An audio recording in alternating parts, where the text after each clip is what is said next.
Mo hamado do koe alofa o ngofua ai afiona o ke tuko monu taimi ke mau inasiai o mau whainga maare be ta ke mau te wai ki I tāni tina. Pe wawerai ku ke ome o wholofola.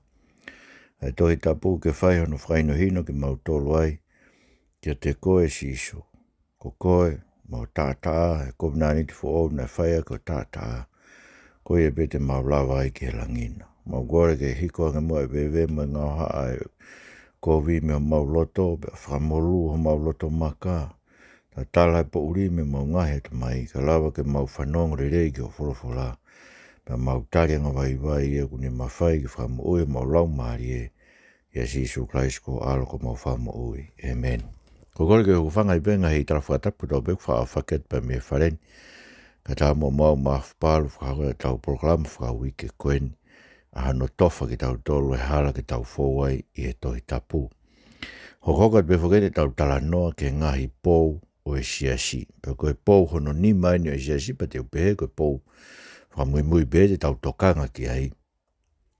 Koe pau ke tau kātaki ai Ngaohikovia. Pau ke tau kātaki ai Ngaohikovia. Mo mea be koe tōlahi taha kau Kristianei ma mani whatanga I ki nau tolu. Pe tāmate pe hange ui kai fie tokanga taha ia I se ono whaponge kau Kristiani ngai whitu ke Afrika hahake loto Korea toke lau ngai whanua nge ko Pakistan India lahi ngai whanua ngai whitu si whaponge kau Kristiani rotonga tau tānoa koe ni ka koe taha ia o ngahi pou turiki o e Siasi o e eko si sukalaisi koe pau ki tau kātaki ai Ngaohikovia. Muta o manaki tau tolu e Ngaohikovia ki tau tolu. Koe uhi, koe tau tuu I he wafa o e eko si sukalaisi, pe moe ne wholofola. Whakatātā koe tohi whakaha, ai talako ni, o tuu mau beia o whai tau ke te ki tau tolu, ramai koe whanau ki tau tolu e tohi tapu. Whanau ki tau tolu e wholofola ai o tua, ko whanau e who ki tau tolu e wholofola ai o tua, pe au tau puke mau ke wholofola ai o tua mo ne ngahi whekau, whikai ngatai, ka koe whakamoni ai eko si sukraisi, whahawa taha wai. Pea o whai tau mau be talakoni. Ai koe talakoni, koe te volo ia, koe ngata ia, koe setane ia. Whai tau mau be mo ki tau tolu e taim ko toa pe. He kune whia au pito ke tau tū mau he wholofola ai tau o tua. Pea mo e tau tū mau he whakamooni ai eko si sukraisi. Ka koe ngai uinga la he nima, ko whaam ke talanoa tu ki ai me he wholofola. Ke ngai winga e ton ke tau amanaki. Kua pau ke tau kātaki e tau tolu ia ai Ngaohikovia. Wholofola tau eko si sukraisi tu ke hangi. E ne wholofola koe ka pau ke whi mui mai ko pau ke hanga e kōri aki koe whakaikai e koe. Hake to'o ho kolosi pia ke mui mai o hoko ko hono lahi. Tu ke hangi ngai wholofola e koe ia. Maino a bit pe ia. Ko se amanaki pe eko si sukraisi ka pau ke whi mui mai. Kua pau ke kātaki Ngaohikovia. Ka koe ngahi uhinga ni e nima, ko tō mai be ngahi uhinga koe nime toi tapu, koe hiki ni hanga pou ki tau tō, ka pau koe Kristiani koe. Amanaki koe Ngaohikovia koe, ka pau koe Ngaohikovia koe, maino be ukai tike tu, koe I he mooni e toi tapu. Maino be uke whakahoho loto ke kau taki, koe iri fia ke kau whai whekau, ni, koe tike lawa tu o rea he mooni wholofola ai o tua, koe hike mahinu koe kakai ki tau tōlu. Tau manakpe ki tau tolu ko pau ke Ngaohikovia ki tau tolu ia. Koe hui, koe wafa o eko si sukraisi tau mātiaki. Koe uluaki. Koe hinga me tonu e ki tau manaki kātake Ngaohikovia. He uikai te tau I he māma koe ni. Uikai ke o māmani a ki tau tolu. Koe kakai ki tau tolu ia o olangi. Wanga e eko si sukraisi a ui ki tau tolu. Pea koe kakai ki tau tolu ia ko kaunga toi tu mo eiki. Pea kaunga whanof koe ngai whetu olangi. O tau nofpe ki tau toi māmani ka uikai o māmani ki tau tō. Mai e ki sianu e tahani mau ves tā walu ke tahiwa. Ka bau whehia a māmani ke te mau tōlu. Manatu na e mua noa be e ne whehia ke te au e te mau tōlu. Kane o māmani a ki mau tōlu. Wehe e ofa a māmani ke mea ana. Ka mea e he ikai o māmani a ki mau tōlu. Kai ke, koe whiri ki mau tōlu e au mei māmani. Ko hono uhi ngai o kwhi ai a mamani ke te mautoro fofola tonu tau e ki whawhetai peke o tua. Aia, mo so ke me maho inga pita kane o maamani ake motu. Ko heko tau tolu ia, o ke tau nofu tau tolu maamani. O ke ke tau mate aki ke tau tolu ia a maamani. O ke tau tefto i mea tau tolu ke tau nofu rei mo maamani. E ka gai unau pehe tokua ke tau rea. E ngai mea o kwhihala ki, ngai toka te ringi hala, me awhi e siasi whakasoto maa, me maranga me whaiwheka kai whine tokua, tau rea ki ai koe ohi, ka puke pe tokua e merino. Museke, koe loi a te volo, ka te volo e tau hunuaki mai tokua, koe merino e mau peia o ka bau, e ka ke tau rea ak tato e mo one wholofola hai o tua. Kane o maamani a ki mautolu pehe, e ofa maamani ke mea ana. Uno ngā rungi tau amnake Ngaohikovia ki tau tolo e tau tue wholofola o tua, tau tue moni o kosperi, kua pau ke lau i kovi, pau ke Ngaohikovia, kua pau pe ke tau whihanga ngai ki tau tolo whihia ne kina ki tau tolo he maama ko e ni. Pe i kai ke lau le pako, me maho inga wiri ke tau ilo pe ki tau tolo, ko ki tau tolo koe, ai ko tau tui ki he eiko si isu krasi, ai tau tuu i he wholofola o tua. Koe ki tau toko lahi ki tau toko. Pati ke whakakau ke ngai kuonga. Kuonga noa ko toko walu pēna whakahawhi ai. Kuonga koe e ki soto me ispite ko toko ua pēia ko kere pēia mo sosiua na whakahawhi ai.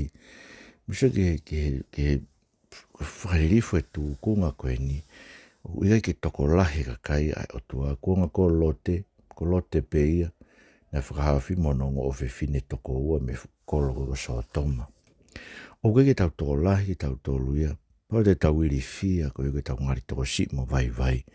He tau kaua ki tau tō mo tau eiki i whei ane kina maamani. Mandoi aluke apostoloko Paula o whakatanga e kau Kristiani, pe awa na e uia ia he hala ki tā maskusi, na whehu ia ta Paula ko hai koe pa pehe mai e reo, ko si isu au ke whakatanga i.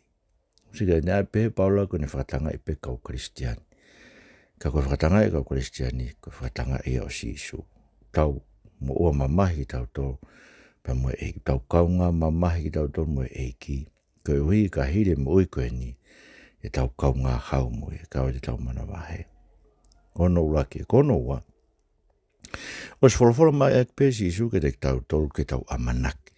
E Ngaohikovia ki tau tō, kau te tau mana wahe. Whanau ka loa te konga ni mea mātiu wahe ongo fulu, pa koe vesta hafitu ke he uoua. Mātiu wahe ongo fulu vesta hafitu ke he uoua. Ka mou lama, te ria ai kakai. Pe te nau whakailo ki mou tolu ke ngai whakamau a ngā. Pe te nau haha ki mou tolu i nau ngahi whare lotu iyo. E awe ki mou tolu ke ngai kōwana me ngai tu i ko hiko au. Ke ai ha whakamatala ke te nau tolu siu, pe mo e kau sentaire. Pe au ka nau ka whakailo ki mou tolu. O te moloto mo ua pe whewheha mou tāri, pe ke ha mea te mou rea aki. He at ke te mou tolu e taimi ko ia ha mea ke mou rea aki. He wigai ko ki mou tolu e rea, ka koe lau maari e ho mou tamai, e rea e te ki mou tolu. Pe e whakailo e tau ke te no te hina, koe hui ke tāmate, pe koe tamai e ne whanau, pe e tu e whanau ke nau mātua o tāmate ki nau tolu. Pe te mou hoko ko whe e ne kina e ka kai ko tua pe, koe hui ko hoku hingoa. Ka koe te ne ki taki o au ke hiku a ngā, koe toko taha ko ia e mo ui. Whawhalatonu ia tau e ki, whawheta e peki he otua. Musiki ai, koe ngahi whitu koe ulaki hahai, tataru mo Ngaohikovia koe ngai whare lotu pe. E ulaki Ngaohikovia peki tau tolu e he siasi. Po mea kuiri fia, ko lepe o kuiri fia toko lahi, he whaia ngai mea koe ni ngai mea koe mahino o bita whamatala e tohi tapu ke koe ke toi vei u. Ngai mea ngai koe o kui kai atake, o kui kai ngofua ke malanga pe koe whekaka kai whewhine, o kui whemau ke ai e ka kai whewhine honau tata pe koe ufi honau ulu e ngai hoa lotu. Mateaki e toi tapu e vai hongo fulu. Lai ngai mea beu mateaki tau toi tapu. Ka kapate mautu e ngai mea koe e ulaki Ngaohikovia peki tau toi ngai whare lotu. Si te nau haha ki mautolu i ho nau ngahi whare lotu. Pako mea kuiri whiai a ki tau tolu ka kai lotu e tuu he maoni a wholofola e tua. Ko tau ila tau tolu Ngaohikovia peki tau tolu he tau kau whaiwhe kau mo tau kau ngā lotu peo lau i Kovia ki tau tolu. Sio, asia koe ia, tau ke hoko kia no awe ki tau tolu ke ngai mawhai whakapolitika re ko vana koe tuu. Koe hui ko si isu. Ko se ke whakatolahi o whai eiki. Ke taimi pe he, ngai taimi koe e whaia tau whakatangai, e omi eiki mea ke tau rea aki. He koe lau maari o e tau tamai e rea e te tau tō. Mo se ke au pe, koe tau nofu ko mo tau ngai whamiri, ko ki nau tolu pe te nau ulak whehi a ke te tau tolu, koe ui ke tau tuu koe, e wholofola a tau otua. Mo te ke iri fia koe, a manaki ki ai, bati ke tuu e wholofola otua, o ulak ke kakai pe te nau whehi a ka koe ko whamiri, da mo siasi ke kau ki ai. Te nau whehi a ke te koe, ko meu tala mahi e ko si Isu Kraisi. Te mo hoko, koe kau whea ni kina e ka kai ko toa pe koe ui kōku ingoa. Ka koe seke whakatolahi. Koe e tene ki taki o au ke eikuanga. Koe tō taha koe ia e mo ui. Me seke mea mauinga bito ia tau ki taki o au ke eikuanga. Ko pau ke mātua ki ma teu koe ia ke o te ke ho o te ke whenga ke ngai lakanga mā o lunga he siasi ma ngai mea pehe. Ngai ahi kovia te rolou nau whenga e koe. Ko heke ke tō ke pa ke longo ai ko ke te ke toi rea koe ke ngai mea mooni ko rea ke wholofola. Pa ke fia i pe ko ia he kau me kau whaso tō mā me ngai mea pehe. Vese ke ko mea mahu inga pit pe nofpe tau tolu he tau mo la loa nof pe fia pe ki tau tolu he ke mwha mahu inga ki tau tolu he siasi. Fia pe ko he ke mahau laka maa lunga au he siasi. E ke hau pe ko kristiani ke tu e wholofola aho tau otua. Ko mea tala mai. Ke ki taki o ke ngata anga, i kuanga ka tō tako ia e mo ui. Uinga ai koe uinga e ulaki e mo e koe ulaki, koe hikua ke o ikai ke o maamani a ki tau tolu e whenekina ki tau tolu e maamani. Koe hikua kakai ki tau tolu i o langi. Ko tau kolo tau tolu tu i langi tau mai paula, ko tau manaki ke hoko mai mea i ha whamo ui, ko si Isu Kraisi. Kono ua, o samai be si Isu ki tau manake hoko ke te tau tolu. Laki whatangai pe tau tolu ki tau ngai whare lotu, tau kau whai whekau, mu tau kau ngā lotu. Pa tau ki awa ki tau tolu ke ngai mawhai whakapolitikare, pa ko tau ngai whamiri pe te nau laki whehia ke te tau tolu, he tau tuu he mooni e wholofola a tau tolu. Tau mai be hei ki e hoko ngai mea koe ke te tau tolu. Koe inga lewa no tolu koe. Koe mea nei tuku mai e ki ke te tau tolu. Koe mea a ofa ni a e ki ke te tau tolu ke whapapau ia ke tau mo ui. Ai kehe ai kakai ai otua. Moe kakai koe koe whakangari pe ia. Koe kau mālua loi, koe kau lotu tu asino pe. Ko tau kehe pe moe kau lotu tu asino pe. Koe e whatangai ki tau tolu. Whamamahi ki tau tolu. Whehia ne kina ki tau tolu. Koe tau tolu he mooni. Koe wholofola ho tau otua. Ai ko Filipai vai uaki en. Pa koe vesi ua fitu ke tolu noa. O bere wa ta no a Filipai. Sino be mea ho mo whea ngai whakaeki mo tolu o e kolo. Ke tāue mo ko speri o kalaisi. Koe uhi. Pe te ualua tu o mamata. Pe te mama o be o whanongo ke mo ngahi mea. Ke he ke haa o ko mo tu o maa. O lau maari e taha. O mo loto wawanga taha. Be he whakawhite whitaa ma e lotu whakako speri. Pe a wigai te mo wiri fia ia mea e taha. O kuwhai e ho mo ngahi whiri. He koe toonga ko ia, koe whakailonga mala ia ke te kinau tolu, ka koe whakailonga i o mo whakamo ui.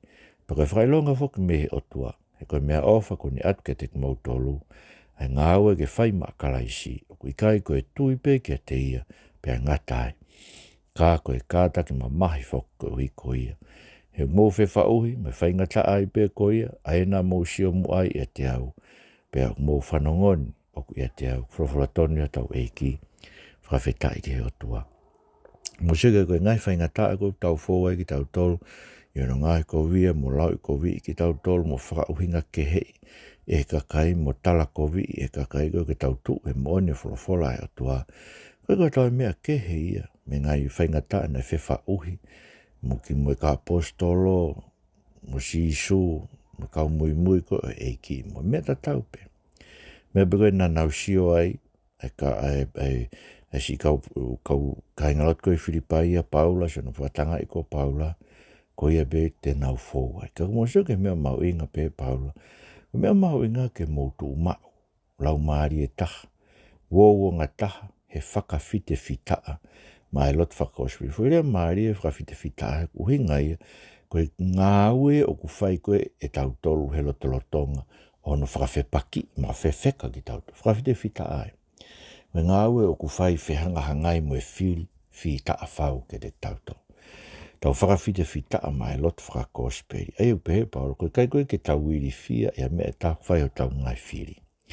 Koe whakailonga mala ia ke te nau tōru, ka koe whakailonga iho tau whakamo ui.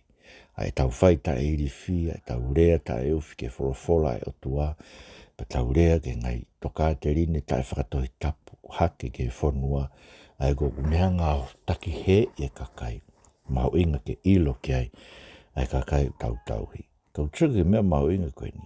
Koe mea ofa e ni o mai Christ ma tau tō. Ai ngā aue koe ni ke whai, ui kai koe tui pepe a ngatai. Kau pau ke tau kātak ma mahi whoki koe uhi ko Christ. So mea mau inga ia ke amanaki. Kuo pau ke tau kātak ma mahi a ki tau tōru ia. Koe uhi koe eiko si Isu Christ he koe mea ofa. Koe tau fōu e mamahi, koe tau kātake Ngaohikovia, mono lau I kovi ki tau tōru, mono tala kovi ki tau tōru. Koe ke uofa ui. Ia ka whai whekau ke whanonga nau pēna tōku hala mea koe taratu. Ai pē koe ke malanga ka kai whewhine. Pē mō, koe mea utara mai apostol ko Paulai, lakti motu ai wā, westa ke tā nima.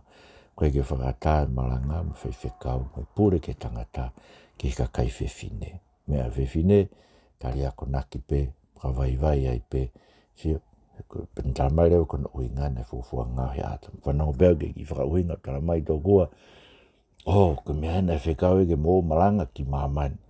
Ko hai nai whai whekau ko ia ke. So ke koe kau tangata ia e ngofu mātaha. Koe whekau e nai whai ke mua kau apostolo ke nā wō malanga ki māmani. Ke whai ka kai whewhine. Whekau e nai whai ke te tau tole mātua tangata o Siasi ke tau wō malanga ke kosperi ki māmani kata. Ai, ko koe ngā koe o te ke ofo koe whanongo pēr ta whai whekau. Uloi mea koe mafu, hala mea koe mafu paru. Ko te ke ofo ai. Koe whailonga mala ia ke te ngau tolu. Koe whailonga i ho tau whamo ui. I tau tu umau be o rea. I ngai mea ai wholofola ai o tua. Ai ko rea ki ai e toi tapu. Ko mea no uinga no whārewa. Ko ki tau tolu, o ku ui ki tau tolu ia ke Ngaohikovia. Koe uhi, e nai whauai e ko si sukalai si mua. Pea ni hanga whakotu ai mā tau tolu. Ha whakawhai taki anga. Nei ui ki tau tolu, baka tō tāko nei ui he eiko si sukraisi. Nei ui ki tau tolu e ke mo ua mamahi. Whanau ko raki pitain, vai raki pita vahe ua ka taki. Pa koe vesi ua taha ke ua nima. Raki pita vahe ua taha ke ua nima. Iyo, koe mea ia na e ui ki mo tolu ki ai. He nai ka taki mamahi a kraisi foki koe iko ki mo tolu. O ne tuku hawai taki anga ke te mautol ke mui ofi, o tō e taha moia. Aia nei kai tene mo i whai hanga hala, pe ne ilo haka i hono fofonga. Aia i hono rea kovia, nei kai tene tari a ka rea kovi. I hono Ngaohikovi I, nei kai tene whakamana. Ka ne tuku ia ke te ia whakamau to tonu. Aia na ne fua e ngahi anga hala tau tolu e ia i hono sino I he akau. Koe uhi, I he tau mate ke tau ngahi ang hala, ke tau moui ke mā oni, aia ko hono kafo ne me iai homu whaito. He nā mō nofo he hange koe whangasipi, ka koe ni ko mō whoki ke tau hi, mo re ohi o mō lau maari, whawhatonio tau eiki, whawhetai beke o toa. Sugi aia, na e ui ki tau tole nā tau nofo he hange koe whangasipi. Ka e ui ki tau tole ke tau whoki ke tau hi, moia kunere ohi o tau lau maari e. Pa mozo koe konga e nia o ngā aue koe ai o tua kune whai ke whakalakalaka e tau mo ui, whakalau maari e, ai pau ke tau fau he Ngaohikovia ki tau tolu. Koe hui he kuai ai ke mate, aho tau sino kakano, ka tau mo ui mā oni. Kusi ki koe tau kātaki koe Ngaohikovia, o kune o mai ke te tau tolu ai, lava oi ahi, o mai viki ke te tau tolo tau ngai mamahi o ni o mai ke te tau tolo e loto to a mai loto mau ke tau tu mai eiki o lai ngai lele ia fai ke te tau tolo he tau tu o kātaki ai Ngaohikovia ka kusego me tala mai pita ka koe mea nei ui ki mo tolo ki ai koe uhi ko Christ e nei kātaki mamahi a Christ fo koe uhi ko ki mo tolo ke ne tuku ha fai taki anga ke te mo tolo ke mo mui ofi o topu wa e taha mui. Koe taimi kou tau kātake Ngaohikovia o tau mui ofi ai o topu wa e taha mui eiki. Sia ke mena na fai tamina fai ki koe. Taim koe na ne fe pakia mo ngahianga. Nei kai ia momo ia ngahalai a te ia. Pe ilo haka i hono fofonga. Aia i hono rea kovia. Nei kai jene tari a kia harea ko. Siko me mau inga bete. Ko tau tolu ia oku to whanatula beke te tau tolu ke tau puna kakeak. O rea kovi ke kakai na o rea kovi fai mai.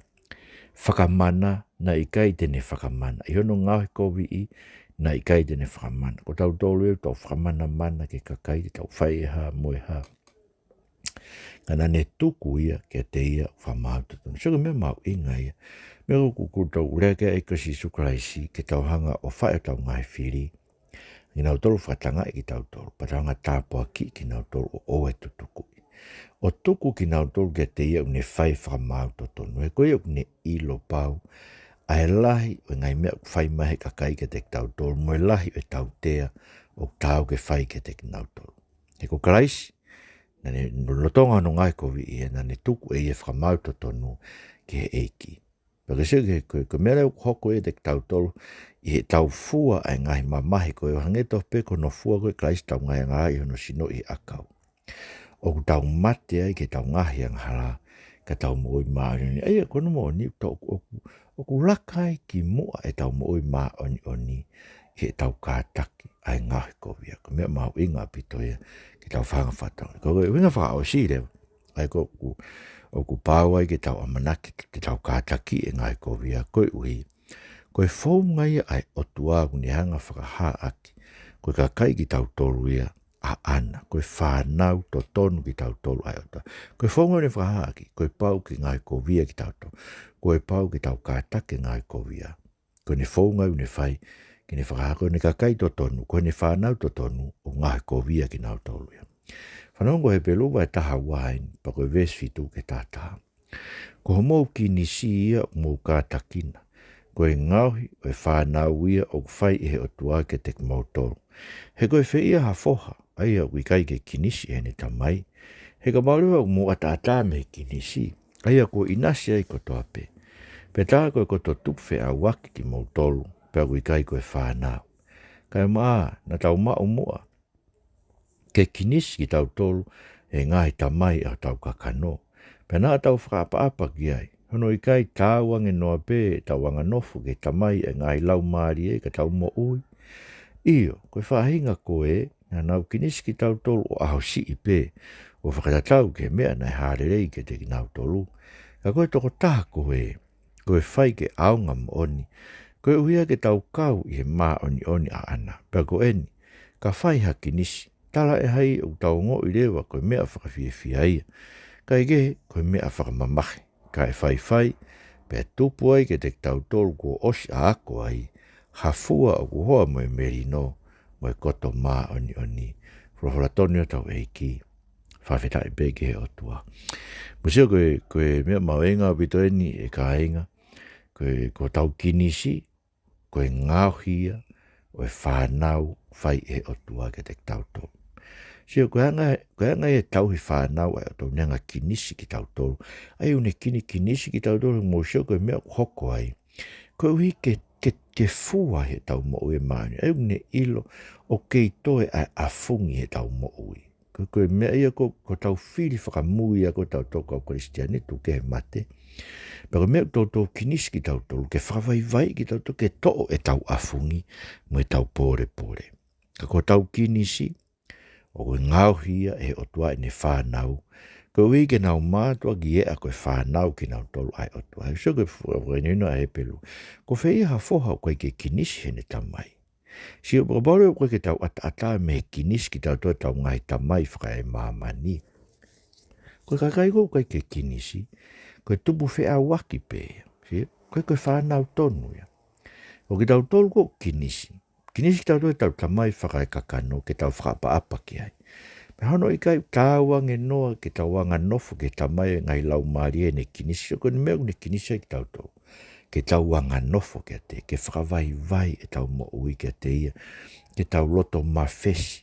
Ke tau tete I whanongo ke ne rea, sio koe ngai mea whai e o toa tau kinisi, ko ne whakapapau, ko ki tau tolu, ko ne ngāhuia ki tau tolu, ki tau mātua ki hoko mooni, koe whanau ai otua. Mo se ke, o koe ke whakawhiawhia me ai kinisi, koe mea whakamamahi. Ka kohono mooni, ko ne osko no kinisi ki tau tolu. So koe whanau koe ke kinisi, una wanga kovi ki tau tolu.